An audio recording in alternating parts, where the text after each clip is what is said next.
Hello, it's me. You know me well. You may also know Me. Hi, I'm Kevin.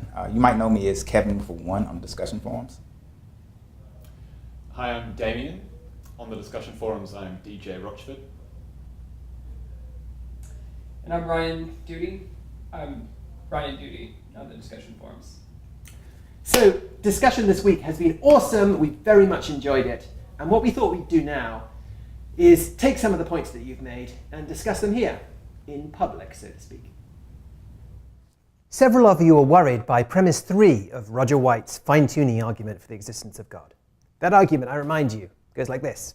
Premise 1, inference is the best explanation. We should believe that the best explanation for the data we have is real. Premise 2, the fact that our universe is tuned for life, is hospitable to life, is something that requires explaining. It stands in need of an explanation. Premise 3, the crucial one for these purposes, that God adjusted the constants in order to allow for life provides a satisfying explanation for why the universe is hospitable to life. And premise 4, remember, was the idea there is no equally or better, more satisfying explanation of this fact available. Now, several of you noted that in order for this argument to be good by our standards, it has to be potentially convincing to the reasonable agnostic. And you worried when potential convincingness to the reasonable agnostic means that before looking at the argument and thinking about the matter, the reasonable agnostic would have believed the premises. And you said, why would the reasonable agnostic, before thinking about this argument, believe premise 3? Doesn't premise 3 seem to commit you to the existence of God? Okay, so several of you made this point. This was made by G. Cal. G. Cal said, I feel uncomfortable with premise 3. It seems that White already concludes that God exists, so the hypothesis of God existence is used as a premise. Mua Jan says, premise 3 would be challenged by the reasonable agnostic because he or she does not antecedently commit to the existence of God. Lisa N. writes, I think the reasonable agnostic would dispute premise 3 because it attributes the fact that things are fine-tuned to the existence of God. Okay, and there were many more of you who had a similar idea. Okay, so the key issue here is what this word satisfying means.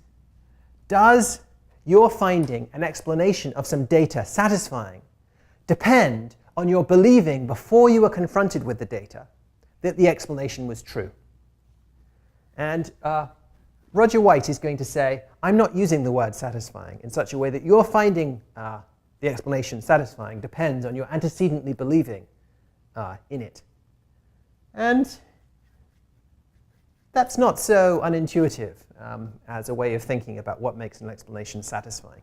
Suppose that I get a letter, and the letter is signed from Lisa Monroe, somebody who I never heard of beforehand, but I get this letter. I might find a satisfying explanation for why I got this letter, that Lisa Monroe, whoever she is, sent it to me. My finding that explanation satisfying doesn't depend on my believing before I got the letter that someone called Lisa Monroe exists. I might have been an agnostic with respect to the existence of Lisa Monroe before I got the letter, but still I would find that explanation of how I came to get the letter, namely that Lisa Monroe sent it to me, perfectly satisfying. Now, that's a kind of gesture at what White might think. Points like this were made by Dodopod and others. And it's fine. It doesn't really tell us exactly what satisfyingness in an explanation is. And so you might want to think about that a bit further. I can kind of gesture at some things that might make explanations satisfying, and that might give us a guide of what kind of explanation a reasonable agnostic would find satisfying.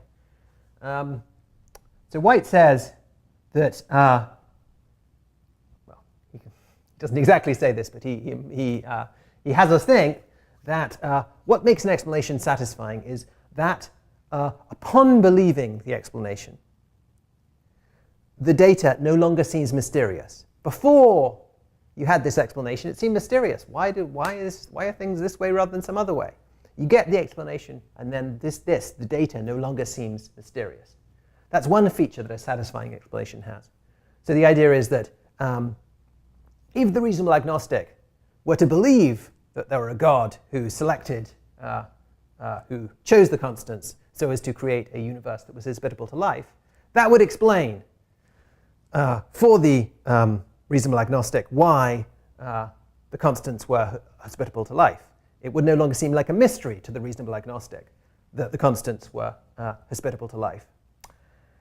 And the second sort of component of White's idea is that for an explanation to be satisfying, it has to be that before we got the data, we at least regarded the explanation as an open possibility.